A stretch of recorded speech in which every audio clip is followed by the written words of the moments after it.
すぎて、なので今日はいつも使っているパドルのメンテナンス、僕が使っているパドルはアクアマリンのグリフォンというパドルを使っています。これ4年ぐらい使ってますけど、オールカーボンです。表面のクリア塗装が取れてきて、ということで、じゃあ早速始めましょう。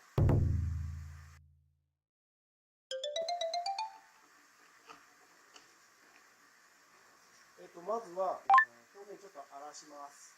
スポンジタイプの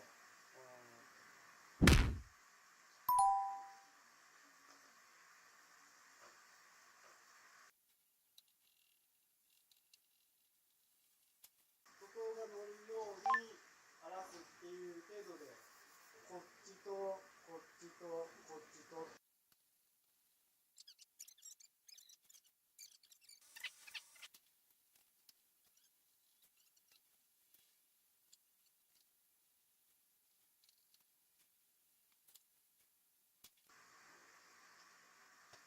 ステッカーをこのまま残します。剥がすとめんどくさい。はい、ではもう一方の方までやります。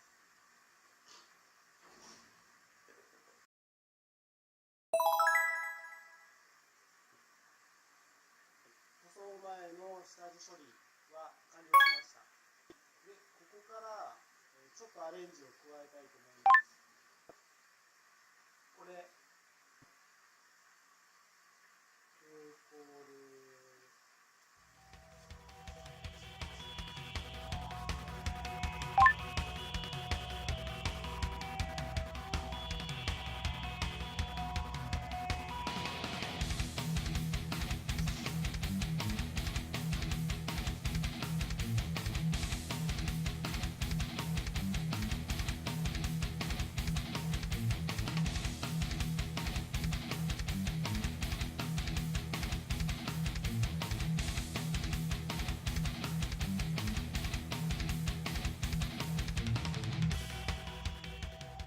できました。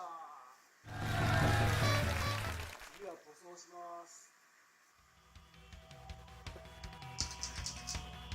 今回変えたんですけど、まず白。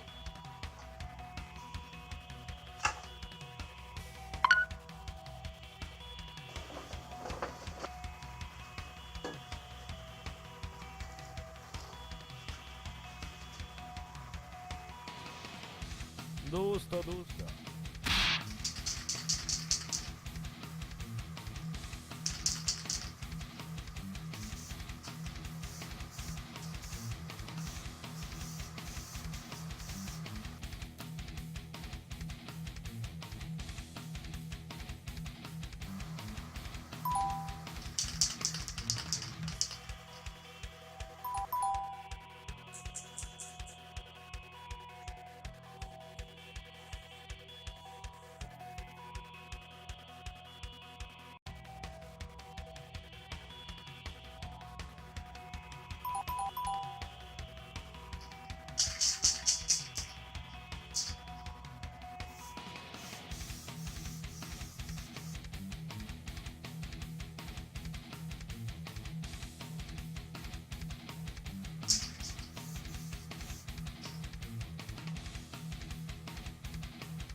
ター塗装したいと思います。すごい色。